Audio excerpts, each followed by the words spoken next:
Fala investidor, fala investidora, como é que vocês estão? Espero que vocês estejam muito bem. E hoje eu vou trazer para vocês aqui três empresas que talvez acabem se tornando apenas uma. Eu vou falar aqui de início um pouco da 3R, da junção e alguns dados a respeito da Enalta e por fim eu vou falar do fato relevante que saiu da 3R em relação também a Petro Recôncavo.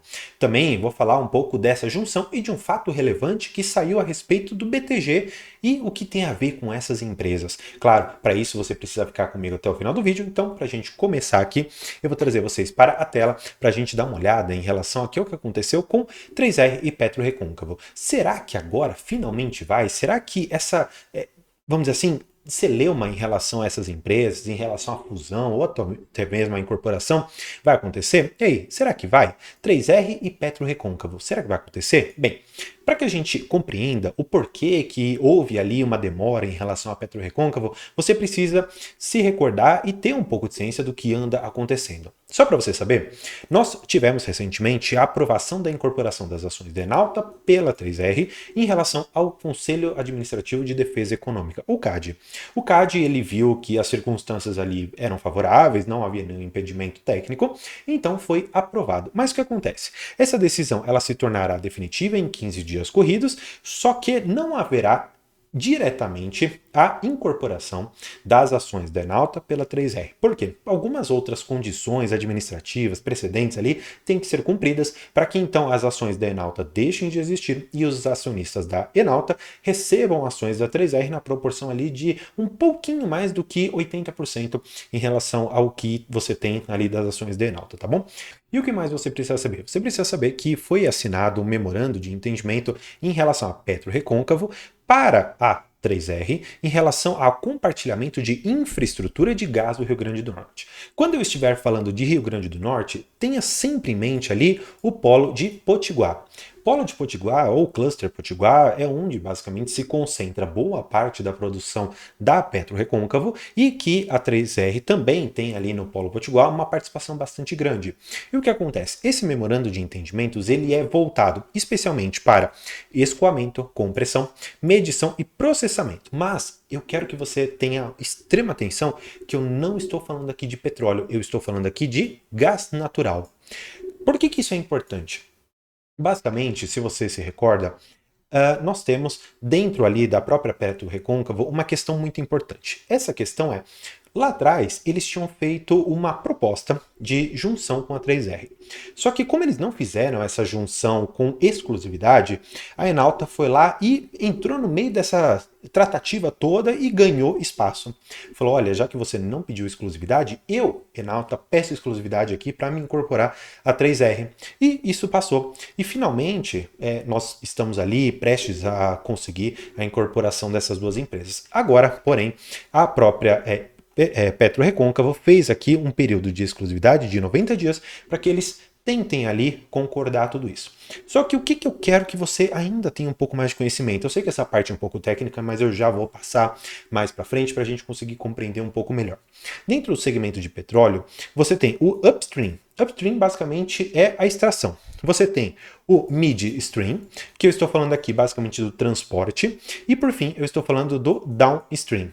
O downstream, eu estou falando do refino. O que acontece? No midstream, você, além de você carregar o petróleo, você também faz o carrego de gás, que é exatamente nesta parte aqui que a Petro Recôncavo ela quer ter uma sinergia, ela quer compartilhar dos instrumentos que a 3R tem para que ela consiga ganhar eficiência operacional.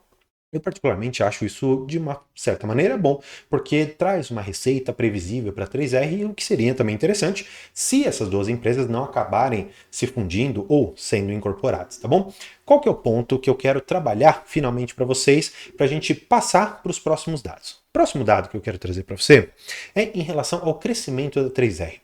Aqui eu acho que é importante você ver o perfil de produção esperado para essa empresa. Só que aqui eu estou apenas considerando a 3R, eu não estou considerando ainda a junção com a Enalta, não estou considerando também futura e possível junção com a Petro Recôncavo. Só o que eles tinham sem nenhuma dessas duas empresas, eles têm previsto para 2027 chegar a quase aqui os seus 100 mil barris por dia. Hoje nós estamos praticamente ali na metade, nos seus 49 mil barris por dia, o que ficaria um pouco atrás da perspectiva que eles têm para o ano de 2024, que é chegar aqui a quase aqui os seus 65 mil barris. Isso é ruim? Isso é bom? Bem, depende de algumas questões que estão ali dentro. O IBAMA também acaba prejudicando um pouco a possibilidade de você alcançar tudo isso, porque a greve que eles estão fazendo, que justa ou não, tem impactado ali negativamente não só a 3R, mas outras tantas empresas, como também a PetroRio. Pensando que esse ato de greve tem prejudicado, eu particularmente não vou colocar a culpa aqui na 3R. Parcial culpa, vamos dizer assim, porque ela não fez talvez o que ela deveria ter feito, mas algumas questões administrativas junto ao IBAMA têm trazido aqui esses pontos negativos. Agora, outras coisas que você precisa saber. Para você alcançar essa produção toda, a 3R ela teve que se alavancar, ela teve que fazer dívidas para que ela conseguisse comprar o cluster ali de Potiguar. Esse cluster foi, no final das contas, aquele que ela mais estava de olho. Porque quando saiu o seu IPO, ela falou, olha, eu vou comprar Papa-Terra, vou comprar Potiguar, vou comprar Recôncavo, vou comprar muita coisa. Só que o Potiguar ficou lá para o final, porque demorou muito a discussão ali com a Petrobras. E para ela conseguir chegar nesse ponto todo, ela acabou se endividando. E essa dívida realmente custa capital. Você precisa ver aqui que em relação à dívida da 3R, em 2027, quando nós alcançaremos também o pico de produção, nós temos 3 bilhões de reais a serem pagos. Muito disso vem de instrumentos financeiros dolarizados e outra parte de portfólio aqui dolarizado também é algo importante de você saber e pouca coisa em real tem mais ou menos aqui os seus 309 milhões de reais, não é tanta coisa assim comparado a tudo que ela tem. O que acontece? Eu quero que você tenha em mente uma coisa. Hoje, a 3R ela tem como se fosse isso aqui de caixa. Isso daqui de caixa, ela consegue pagar até aqui. Ou seja, ela vai precisar, nesse tempo aqui, em 2024, 2025 e 2026, fazer caixa para que quando chega aqui em 2027 ela consiga pagar. Só que aqui eu já quero começar a te dar um conceito a mais. Se eventualmente houver a fusão ali com a PetroRecôncavo e, como já aconteceu com a Enalta, você vai ter alguma coisa mais ou menos assim. A Enalta vai trazer isso aqui a mais de caixa. Significando que agora eu vou ter a possibilidade de pagar isso aqui. E além disso, eu vou gerar esse outro caixa aqui, esse outro caixa aqui, esse outro caixa aqui, e eu vou conseguir pagar.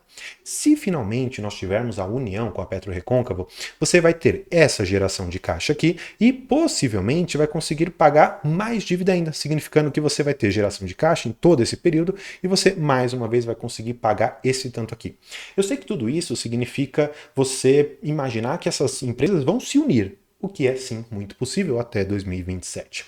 Agora, para que a gente comece a trabalhar empresa por empresa aqui, já falando um pouco de 3R, agora eu acho que vale a pena nós entrarmos em Enalta. Enalta já tem um crescimento muito mais próximo. Por quê? De 2023 para 2024, eles querem sair dos seus 15 mil barris por dia para chegar a um pouco mais aqui de 50 mil barris por dia. O que isso significa em termos práticos? Bem, primeiro, geração de caixa, recebimento talvez ali de dividendos dos seus acionistas e, muito possivelmente, com a união dentro da 3R, uma desalavancagem muito mais rápida. Ou seja, o crescimento que era projetado para daqui 5 anos, talvez esse crescimento ele seja antecipado para os próximos 3 anos, o que seria muito bom. Agora, eu quero que você veja o seguinte, que essa é uma das questões mais fundamentais para você compreender a Enalta. A Enalta ela tem 2 campos, o de Manati e o de Atlanta. O de Manati basicamente é de gás, então não vou trabalhar tanto especificamente aqui. Por quê? Porque o que mais nos interessa é o campo de Atlanta. O Atlanta ele é um campo mais antigo. Exatamente por isso, ele é operado por um maquinário mais antigo, que é o Petrojar. Ele vem dando muito problema de manutenção, parada para arrumar tantas e quantas coisas, e a Enalta falou, poxa, eu preciso melhorar isso. Eu vou afretar um FPSO, ou seja, eu vou pegar um barco que tem uma plataforma de petróleo em cima, vou colocar ali em cima do poço de Atlanta e vou tirar muito mais petróleo. O que acontece? Isso demorou bastante tempo, mas basicamente já chegou aqui no Brasil. Em agosto nós teremos o primeiro petróleo de Atlanta saindo ali. Isso, claro, tem um ramp-up, ou seja, um período ali de maior e elevação da sua produção, da sua extração de petróleo, mas ainda assim eu acredito que isso vai acontecer de uma certa forma positiva para a empresa. E o que acontece? Ainda que a gente não consiga alcançar os seus 50 mil barris de petróleo por dia, chegando, por exemplo, aos 35, 38 mil barris por dia, eu estou falando mais do que dobrar a produção. E isso, em particular, já mostra um crescimento muito bom, tanto para a Enalta e eventualmente para a 3R com esse resultado ali dentro. Por isso que eu estou extremamente otimista com essas empresas dentro do meu portfólio, tá? Agora, vamos falar sobre a dívida. E essa é uma das questões da Enalta que me traz mais segurança ainda para a tese da 3R. Porque se eu estou falando de uma empresa que tem, em relação a disponibilidades, 395 milhões, ou seja, um valor quase que suficiente para pagar dívidas até 2028, poxa, eu estou super tranquilo. Pensando que esse caixa vai auxiliar a 3R, vai auxiliar tanto ali no posto de Atlanta, nas manutenções e necessidades ali de caixa que eles tiverem, isso me traz mais segurança na tese toda que eu estou construindo através aqui da 3R, tá? Agora, para falarmos da PetroRecôncavo, eu quero que você saiba algumas coisas. Primeira delas, é uma empresa com pouca alavancagem, ou seja, menos de 0,5 vezes dívida líquida EBITDA nos últimos 12 meses, tem uma produção diária de 26 mil barris por dia e um lifting cost na casa dos seus 13, que não é nada mal, tá bom? E eu quero também que você saiba que a dívida, ela é baixa, como eu mostrei, 0,5 vezes dívida líquida EBITDA, significando que ela consegue pagar toda essa dívida aqui com muita tranquilidade. Em menos de um ano ela consegue pagar toda a dívida dela. Só que isso não é só. A empresa, ela ficou basicamente parada em cima de dois campos, o daqui de Potiguar e o Bahia. E o que acontece? Especialmente aqui em Potiguar, a Recôncavo, ela precisa de muito maquinário da 3R. Ela precisa do mid e downstream da 3R. E se essas duas empresas elas se unirem, especialmente no ativo Potiguar, haverá uma sinergia. Uma sinergia de maquinário, mas uma sinergia, como eu já venho sustentando há muito tempo, uma sinergia de governança. A 3R, ela quer crescimento, ela quer melhorar, ela quer expandir. A Recôncavo, para mim, é uma empresa que sentou em cima ali daqueles polos de extração, simplesmente para esvaziar o que tinha lá dentro, distribuir dividendos e não fazer muita coisa. Portanto, se houver a incorporação e a Recôncavo trouxer poucas pessoas para o board da 3R, ou seja, para o conselho da administração da 3R, eu vou achar um pouco melhor. Agora, se muitas pessoas da Recôncavo vierem aqui para dentro, não que sejam más pessoas, maus administradores, é que não tem a mesma filosofia de investimento que tem o pessoal ali da 3R. Portanto, pensando nessa junção, eu acredito, sinceramente, que essa sinergia por detrás dessas empresas pode ser positiva por uma melhor e mais rápida desalavancagem da 3R. Porque, como você viu, tanto a Recôncavo quanto a Enalta não estão alavancadas. A única que está alavancada e muito alavancada é a 3R. E pensando que eu vou jogar muito caixa para dentro da 3R, eu vou conseguir desalavancar. E olha só que interessante.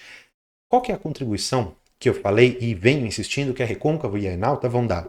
Elas têm expressiva geração de caixa, ou seja, se você for pegar, por exemplo, aqui a Recôncavo, ela tem 687 milhões de reais em caixa. Por quê? Porque ela gera.